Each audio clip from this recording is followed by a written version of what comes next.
नमस्कार दोस्तों, स्वागत है आपका आपके अपने चैनल लॉ जुगाड़ से। तो जैसा कि आपको पता है कि हमारी फॉरेंसिक साइंस की जुगाड़ सीरीज चल रही है, उसी सीरीज में आगे बढ़ते हुए ये हमारा 5वां वीडियो और हम आज बात करेंगे postmortem examination in forensic science, जिसको कि ऑटोप्सी भी बोलते हैं। तो चलिए देरी ना करते हुए इसको शुरू करते हैं। ठीक है, अपना टॉपिक सबसे पहले हम बात करेंगे ऑटोप्सी की। ऑटोप्सी क्या है? ठीक है, तो ऑटोप्सी जो वर्ड है वो कहाँ से ड्राइव्ड हुआ? ग्रीक वर्ड है एक ऑटोस, जिसका मतलब होता है सेल्फ, एंड अपोसिस मतलब कि देखना, meaning to see for oneself, कि किसी चीज़ को खुद से देखना।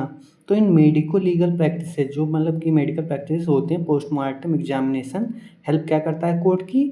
इन्वेस्टिगेटिंग एजेंसीज की और फॉरेंसिक एक्सपर्ट की क्या डिटरमाइन करने में हेल्प करता है कि व्हेन, हाउ एंड व्हाई, कि मतलब कैसे, कब और क्यों जो है डेथ हुई। ठीक है, अगर इसकी डेफिनेशन की बात करें तो डेफिनेशन क्या है?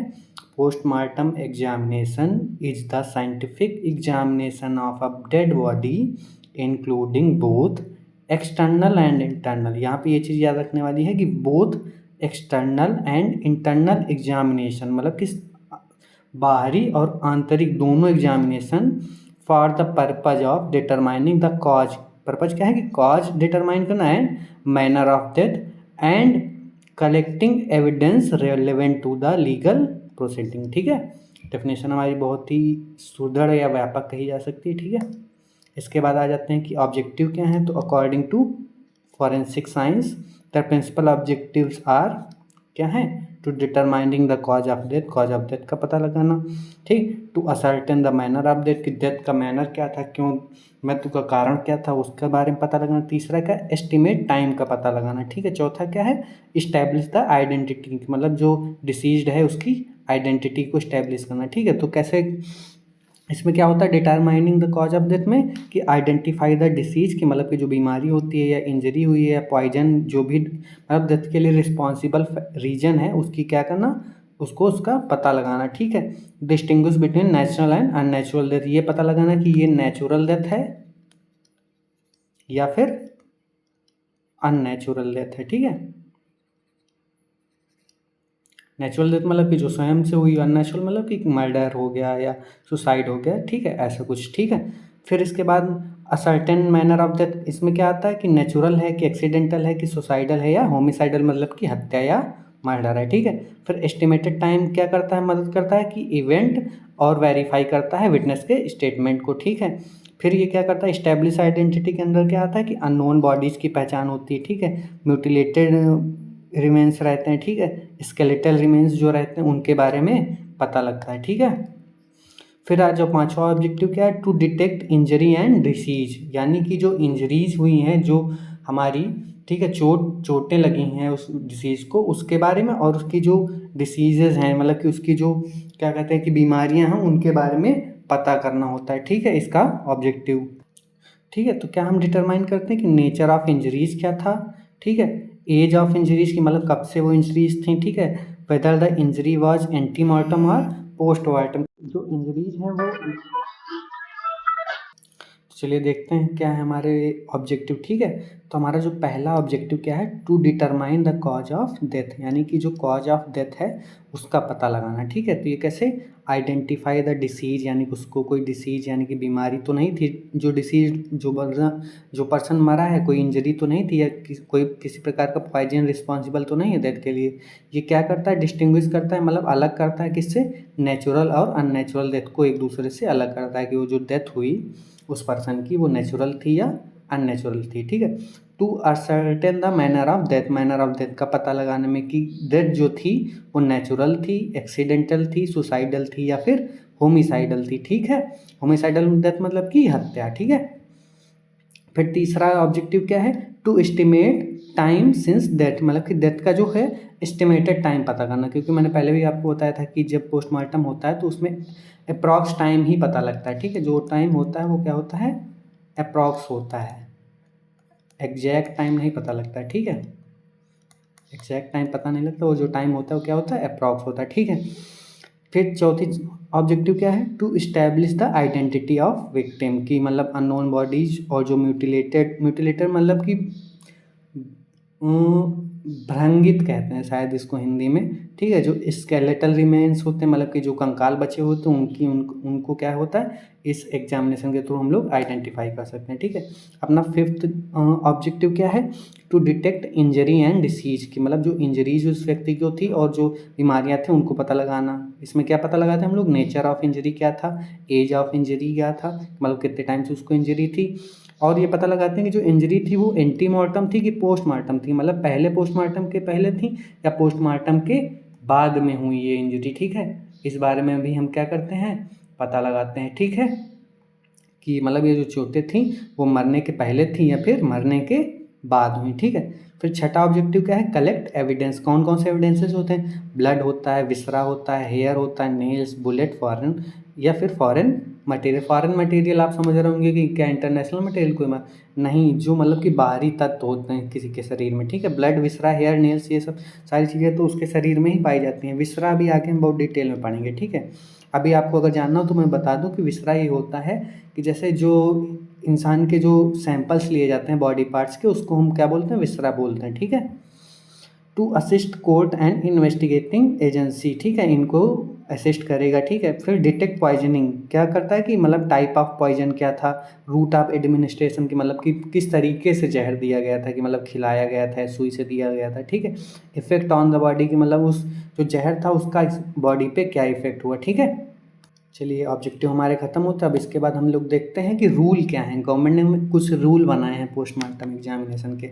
ऐसा तो नहीं कि कोई भी उठ के आएगा पोस्टमार्टम कर देगा या किसी भी बॉडी का पोस्टमार्टम हो जाएगा। तो इसके लिए क्या होता है, कुछ रूल बनाएंगे। तो पहला रूल क्या है, लीगल अथॉरिटी की। जो पोस्टमार्टम है वो एक लीगल अथॉरिटी ही कंडक्ट करेगी, ठीक है, जो कि लॉफुल रिक्वेजिशन होगी बाय कम्पिटेंट अथॉरिटी, ठीक है, जो कि पहला हमारा रूल है, ठीक है। दूसरा रूल क्या है, कंप्लीट एग्जामिनेशन होगा। ये नहीं कि सिर्फ हाथ या पैर का ही एग्जामिनेशन होगा या चेस्ट का ही, जहाँ पे गोली लगी वहीं का, नहीं। जब एग्जामिनेशन होगा तो थोरोली पूरा एग्जामिनेशन होगा, ठीक है। कभी कभी पता लगता है कि नहीं, मौत गोली लगने की वजह से नहीं, पहले गला घोट के मारा गया था, फिर गोली या जहर दे दिया गया था पहले, उसके बाद गोली मारी गई, ठीक है। फिर क्या होता है, प्रॉपर आइडेंटिफिकेशन होगा, किसी भी बॉडी का पूरा ही वेरिफिकेशन और आइडेंटिफिकेशन होगा, ठीक। फिर डॉक्यूमेंटेशन होगा प्रॉपर, ठीक है। प्रिजर्वेशन ऑफ एविडेंसेस, और अगर प्रिजर्वेशन ऑफ जो बॉडी पार्ट्स हैं उसको किया जाता है, उसी को क्या बोल देते हैं हम लोग, विसरा। इम्पार्शियलिटी, ये तो हर किसी का गुण होना ही चाहिए अगर वो किसी गवर्नमेंट इंस्टीट्यूशन का पार्ट है, ठीक है।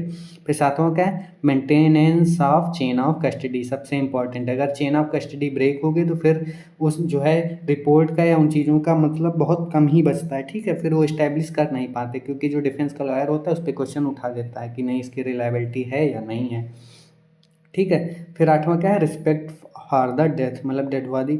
कई बार कई केसेस ऐसे हुए हैं पास्ट में कि जो डेड बॉडीज का पोस्टमार्टम करने वाले डॉक्टर होते थे वो इतने विकृत मानसिकता के होते थे कि वो मतलब कि क्षण एक तरह से छत विच्छत कर देते थे बॉडीज को, ठीक है।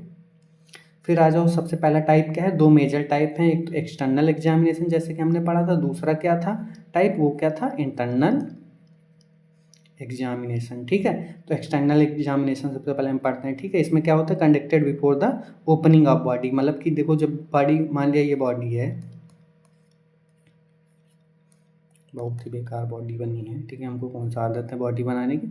तो पहले इसका जो है डॉक्टर क्या करेगा, इंटरनल एग्जामिनेशन करेगा, मतलब एक्सटर्नल एग्जामिनेशन करेगा कि कहाँ पे मार्क्स हैं, नेम क्या है, एज क्या है, ठीक है, हाइट, वेट, ये सारी चीज़ें, ठीक है।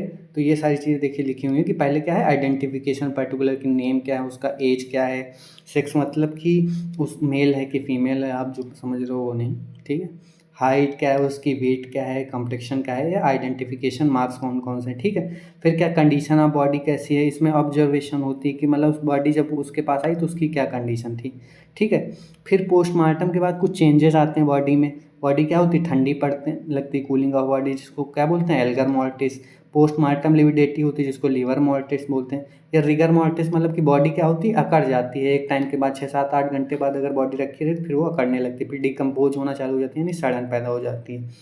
फिर दूसरी चीज़ क्या है, वो देखता है कि क्लॉथ क्या पहने हुए, उनका एग्जामिनेशन करता है कि किस प्रकार के कपड़े उसने पहने थे, उन पर ब्लड थे कि नहीं थे, टीयर्स एंड कट्स लगे हैं, मतलब कहाँ से फटे थे, कहाँ कट लगा था, फॉरेन मटेरियल की, मतलब कोई बाहरी जो है वस्तु या किसी प्रकार का जो है कोई जहर या किसी प्रकार की कोई चीज़ तो नहीं लगी हुई है उसके उस पे, ठीक है, सामान पे, ठीक है। इसके बाद आ जाओ जनरल अपीयरेंस पे, कि मतलब कि वो बॉडी जो है जब वो अवलोकन करता है उस बॉडी को एग्जामिन करता है तो देखता है कि इसकी सामान दिखावट कैसी, कि मतलब देखने में क्या लग रहा है, कहीं ये बॉडी छत विच्छत तो नहीं है, ठीक है, दिखने में बहुत दुबला पतला तो नहीं कि कहीं बांध कर रखा गया हो, बहुत खाना पीना नहीं देगा, ठीक है, उसका बिल्ड कैसा है, स्टेट ऑफ क्लीनलीनेस, मतलब साफ़ सुथरा रहता था कि नहीं, कि कहीं बंद करके डाल तो नहीं दिया गया था, ठीक है। ये सारी चीज़ें फिर डॉक्टर देखता है।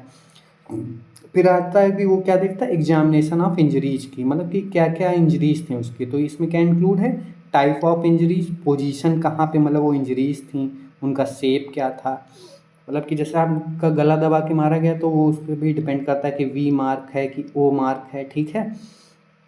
फिर डायरेक्शन क्या थी, कि पीछे से गला दबाया गया या सामने से है, कि आपकी हाइट मान ली ये है, मारने वाले की हाइट ऊपर थी, तो वो जब स्ट्रैंगुलेशन मार्क पड़ेंगे तो वो क्या होंगे, स्ट्रैंगुलेशन मार्क ऐसे वी शेप में होंगे। लेकिन अगर आपकी हाइट ये है, वो सेम हाइट का बंदा आपको मार रहा है, ठीक है, सामने से, तो जो वो मार्क्स पड़ेंगे वो क्या पड़ेंगे, सर्कुलर शेप में ओ मार्क पड़ेंगे, ठीक है। फिर टाइप ऑफ इंजरीज, ये हम अभी आगे बहुत ही डिटेल में एक पूरे वीडियो में पढ़ने वाले हैं। ये क्या होते हैं, अब्रेजन यानी कि घर्षण, मतलब कि रगड़ कहाँ लगी है, ब्रूजेज मतलब कि चोट कहाँ लगी है, लैक्रेशन मतलब कि विकलांग कर देना, ठीक है। इंसाइज्ड वुंड मतलब कि कई सारे इंसाइज्ड वुंड होते हैं कि कैसे कट लगा है उस वुंड में, ठीक है, इसको भी हम भी आगे पढ़ेंगे। स्टैब वुंड मतलब कि छुरा घोंपने का घाव। फायर आर्म इंजरी, बंदूक से जरूरी नहीं कि गोली मार के ही चोट लगे, हो सकता है बट से मार दिया हो, ठीक है। तो ये सारी चीज़ें भी हम आगे पढ़ेंगे, ठीक है।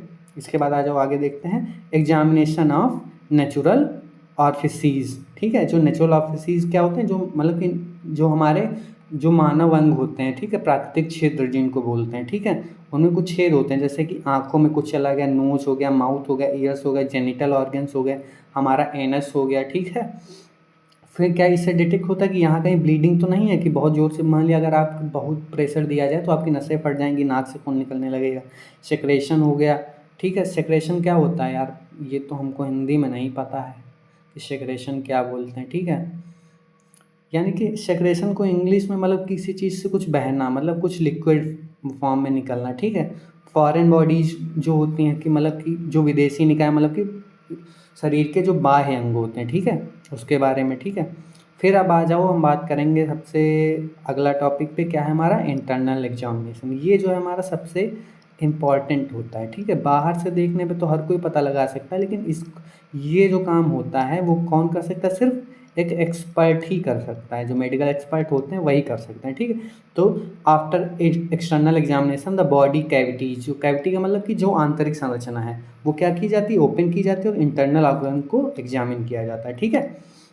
तो सबसे पहले क्रैनियल कैविटी, सबसे पहले कौन सी कैविटी की हम बात करेंगे, कपाल गुहा, हिंदी में क्या बोलते हैं इसको, कपाल गुहा, यानी कि सर के बारे में बात करेंगे। इसमें क्या क्या एग्जामिनेशन होता है, हमारे स्कैल्प का जो स्कल बोन होते हैं, मेनिंग्स मतलब कि जो प्रोटेक्टिव लेयर होती है सर की, उसको क्या बोलते हैं, हम मेनिंग्स बोलते हैं, ठीक है। ब्रेन की जाँच होती है हमारे, ठीक है, कि मतलब कि जो ब्रेन था उस टाइम पे क्या फॉर्मेशन थी, क्या किस कंडीशन में था, ठीक है। इसका पर्पज क्या होता है, फ्रैक्चर को पता करना, हैमरेज पता करना, कि मतलब कि हैमरेज मतलब होता है जैसे आपकी नक्सीर जो जुड़ी होती है सर से, अगर आप बहुत तेज़ से झटका लगता है सर में तो आप हैमरेज हो सकता है, तो वो ब्रेन का भी हो सकता है, नेजल का भी हो सकता है, ठीक है। फिर जो ब्रेन इंजरीज मतलब कि सर पे किसी रॉड वॉड से हमला हुआ या डिसीज़ क्या थी उसको, ठीक है, इसके बारे में सर क्रैनियल कैविटी में हम देखते हैं, ठीक है।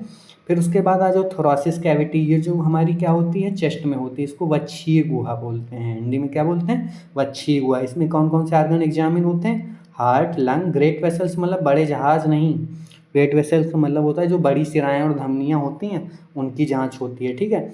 इसमें क्या फाउंडिंग से कंक्लूजन निकलते हैं कि कोई कार्डियक डिसीज तो नहीं थी, कोई हृदय रोग या कोई हैमरेज या लंग पैथोलॉजी मतलब कि फेफड़ों में कोई विकृत तो नहीं थी, एम्बोलिज्म मतलब कि दिल कितनी जोर से धड़क रहा था, या मतलब उस टाइम पे कहीं सांस तो नहीं रुकी थी, ये बताता है दिल का धड़कना, ठीक है। फिर है जो एब्डोमिनल कैविटी मतलब स्टमक यानी कि उदर गुहा, ठीक है। इसमें कौन कौन से जो ऑर्गन्स हैं उनकी एग्जामिनेशन होती है, लीवर की, ठीक है, तिल्ली, स्प्लीन को तिल्ली बोलते हैं, ठीक है, किडनी की, स्टमक की यानी पेट की, इंटेस्टाइन मतलब आंतों की, पैनक्रिया मतलब अग्नाशय की जांच होती है। ये क्या बताता है कि पॉइजनिंग, अगर पॉइजनिंग से रिलेटेड केसेस हैं तो इसमें बहुत हेल्प मिलती है, ठीक है। फिर डिसीज़ यानी बीमारियां जो हैं, फिर इंटरनल इंजरीज हैं कि मतलब किसी ने किसी के पेट में चाकू घोंप दिया या कुछ घोंप दिया तो कहाँ तक वो चाकू गया, उस चाकू का कट मार्क कैसा था, ठीक है, ये सारी चीज़ें। फिर आ जाओ पेल्विक ऑर्गन्स, श्रोणि अंग जिनको बोलते हैं, ठीक है, इनके बारे में हम पढ़ते हैं। तो पेल्विक अंग्स में कौन कौन से आते हैं? जो हमारे कमर के नीचे के जितने भी सारे ऑर्गन्स होते हैं वो क्या होते हैं? हमारे पेल्विक ऑर्गन होते हैं। इसमें अपना यूरिनरी ब्लैडर आता है, रिप्रोडक्टिव ऑर्गन्स आता है, जो हमारा रेक्टम होता है वो आता है, जिसको मलाशय बोलते हैं इनके, ठीक है। इनके पर्पजेज क्या है कि सेक्सुअल ऑफेंसेस जो होते हैं उनमें इनके बहुत सारे हेल्प मिलते हैं, ठीक है। प्रेगनेंसी रिलेटेड जो डेथ होती है उसमें भी बहुत सारा मतलब इसमें डेटा हमको मिलता है कि कैसे क्या हुआ होगा, ठीक है। पेल्विक इंजरीज जो होती हैं उसमें बहुत सारी मदद मिलती है, ठीक है। फिर आ जाओ इसके बाद प्रिजर्वेशन ऑफ विसरा, जिसको मैं बता रहा था अभी आगे पढ़ेंगे। तो इसका मतलब क्या होता है? आंतरिक अंगों का संरक्षण, ठीक है। ज़्यादातर ये कब होता है कि जैसे गोली लगने पे या फिर जब पॉइजन से डेथ होती है तो ज़्यादातर विसरा जो है कलेक्ट करके रखा जाता है, प्रिजर्व करके। पहले पापा लोग मतलब बात किया करते थे विसरा कलेक्ट किया गया, तो हमें समझ में नहीं आता था, लेकिन सुनने में बड़ा इंटरेस्टिंग शब्द लगता था विसरा। अब आप जब पढ़ रहे हैं तो पता चल रहा है क्या होता है, ठीक है। तो in suspected poisoning cases specimen preserve करके रखे जाते हैं, ठीक है। जो पॉइजनिंग के केसेस होते हैं कि मतलब शंका होती है हाँ इसमें पॉइजनिंग इन्वॉल्व हो सकती है, उसमें क्या होता है? विसरा कलेक्ट करके रखा जाता है, ठीक है। तो इसको क्या क्या इसमें होता है कि स्टमक के कंटेंट्स जो होते हैं, फिर स्मॉल इंटेस्टाइन यानी छोटी आंत, लीवर, किडनी, ब्लड और यूरिन, ये सारे जो हैं कलेक्ट किए जाते हैं और किसको? केमिकल एनालिसिस के लिए भेजे जाते हैं, ठीक है। फिर इसके बाद क्या करते हैं कि कॉज ऑफ डेथ क्या होता है, ठीक है, इसके बारे में बात करते हैं। तो ये सब पोस्टमार्टम किस लिए होता है? इसीलिए होता है ना कि कॉज ऑफ डेथ पता चल सके। तो cause of death is the injury, disease और poison responsible for initiating the chain of event resulting in death, ठीक है। ये हमारा क्या होता है? कॉज ऑफ डेथ की मीनिंग होती है। तो टाइप कितने टाइप होते हैं? पहला टाइप क्या है? इमीडिएट कॉज, कि मतलब कि तात्कालिक कारण क्या था कि मृत्यु को ले जाने वाली जो वो क्या होता है? इमीडिएट कॉज, जो सबसे लास्ट इवेंट होता है जिसकी वजह से डेथ हुई, यानी रेस्पिरेटरी फेलियर मतलब श्वसन की विफलता, कार्डियक अरेस्ट मतलब कि दिल की धड़कन का रुक जाना। फिर एंटीसीडेंट कॉज क्या होते हैं? कि तात्कालिक कारण की ओर ले जाने वाली, मतलब इससे पहले जो इंसिडेंट्स हुए थे उनको क्या बोलते हैं? एंटीसीडेंट, यानी कि सीवरेज हेमरेज, मतलब जैसे कि आप गिरे सड़क पे तो आपको बहुत तेज मतलब आपका ब्लड लॉस हो रहा है, सर पे चोट लगी, मान लिया हेलमेट नहीं लगाया तो गिर गए, तो वो हेमरेज को लीड करेगा, तो वो क्या होगा? एंटीसीडेंट कॉज कहलाएगा। फिर क्या हो गया? अंडरलेइंग कॉज, मतलब कि अंतर्निहित कारण, कि जैसे कि आपको किसी ने चाकू मारी और ठीक है कोई बीमारी भी थी तो आपका लीवर कमज़ोर था, ठीक है। तो जब छाती पे या पेट में आपके चाकू मारी गई, ठीक है, तो लीवर भी आपका फट गया, ठीक है। तो इसको क्या बोलेंगे? अंडरलेइंग कॉज बोलेंगे, ठीक है। इसके बाद आ जाओ determination of cause of death, यानी कि मृत्यु के कारण का निर्धारण। तो ये क्या होते हैं कि ये एक्सटर्नल फाइंडिंग्स होती हैं इनमें कुछ, कि मतलब इंजरी थी, कि बर्न्स मार्क थे, कि साइन ऑफ वायलेंस था, कि मतलब मारपीट के निशान थे। जो इंटरनल फाइंडिंग्स हैं वो हमें बताती हैं कि कोई आर्गन डैमेज तो नहीं हुआ था, कोई बीमारी तो नहीं थी, या कोई हेमरेज तो नहीं था, ठीक है। फिर लेबॉर्ट्री में मतलब कि जब टॉक्सिकेशन का कोई केस होता है, जहर देने की कोई स्थिति बनती है, तो उसमें ये सब काम आता है कि टॉक्सिकोलॉजिकल रिपोर्ट क्या बताती है, हिस्टोपैथोलॉजी क्या बताती है, ठीक है, जो डीएनए एविडेंसेस हैं वो क्या बता रहे हैं, ठीक है। तो ये क्या करते हैं? डिटरमाइन करते हैं कि कॉज ऑफ डेथ मतलब मृत्यु का कारण क्या रहा होगा। फिर ये कैसे काम करते हैं? ये सर्कमस्टांशियल एविडेंसेस होते हैं कि पुलिस इन्वेस्टिगेशन में, ठीक है, पुलिस जांच में मिलते हैं, गवाह के बयान में मिल जाते हैं इनकी जानकारी, ठीक है। सीन फाइंडिंग्स मतलब कि जब फॉरेंसिक विजिट होती है, ठीक है, टीम करती है और पुलिस करती है, ठीक है, तो जब उसके सीन में जो फाइंडिंग्स होती हैं उनसे भी पता लगता है, ठीक है। अब आ जाओ इम्पॉर्टेंस इनकी, कॉज ऑफ डेथ पता करने की इम्पॉर्टेंट क्या है, कि ये क्या हेल्प करती है क्रिमिनल केसेस में, कि मतलब ये पता करने में कि ये होमिसाइड है कि सुसाइड है या एक्सीडेंट है। होमिसाइड मतलब कहीं हत्या तो नहीं है किसी, उस पर्सन ने सुसाइड किया है या फिर उस पर्सन का एक्सीडेंट हुआ था। सिविल केसेस में कैसे मदद करता है? इंश्योरेंस क्लेम में, ठीक है, कंपनसेशन मैटर्स में, इनहेरिटेंस मतलब कि जो होते हैं उत्तराधिकार के विवाद होते हैं उनमें ही हमारी बहुत मदद करता है। फिर पब्लिक हेल्थ में कैसे मदद करता है? जो है एपिडेमिक्स होती हैं, जैसे कि अभी कोविड वगैरह हुआ था, ठीक है, महामारियाँ जो होती हैं, जो ऑक्यूपेशनल हजार्ड्स होते हैं जैसे फैक्ट्रीज वगैरह में, ठीक है, पॉइजनिंग आउटब्रेक्स, जैसे आपने पढ़ा होगा जब वो भोपाल गैस त्रासदी हुई थी, ये दोनों किस में आते हैं? ऑक्यूपेशनल हजार्ड और पॉइजनिंग आउटब्रेक्स में आते हैं, ठीक है। अब चलिए इसमें इससे रिलेटेड कुछ केस लॉज भी देख लेते हैं। तो पहला केस हमारा क्या है? Birdhichand Sarda versus state of Maharashtra. इसमें क्या सुप्रीम कोर्ट ने एम्फेसाइज किया था the importance of medical and postmortem evidence in determining the cause of death and corroborating the circumstantial evidence, ठीक है। इसमें सुप्रीम कोर्ट ने क्या मतलब कि अपना इम्फेसाइजेशन किया था कि पोस्टमार्टम एविडेंस हैं वो क्या करेंगे? कॉज ऑफ डेथ को डिटरमाइन करेंगे और जो सर्कमस्टांशियल एविडेंस है उनको कोरोबोरेट करेंगे, ठीक है, उनको सहारा प्रदान करके उनको मजबूती प्रदान करेंगे, ठीक है। फिर दूसरा केस क्या है हमारा? Ramswaroop versus state of UP, ठीक है। तो the court observe that the postmortem findings often provide crucial scientific evidence regarding the nature and cause of death, मतलब कि इसकी जो महत्ता है उसको कोर्ट ने स्वीकार किया था कि इसमें रामसरोवर से स्टेट ऑफ उत्तर प्रदेश में। ठीक है, आज का लेक्चर यहीं ख़त्म होता है। ठीक है, अगला लेक्चर बहुत ही ज़्यादा इंटरेस्टिंग होने वाला है, तो बिना वेट किए आ जाइएगा। ठीक है, देख लीजिएगा, आलस में लाइए, जल्दी जल्दी निपटा लो, एग्जाम बहुत करीब है बेटा।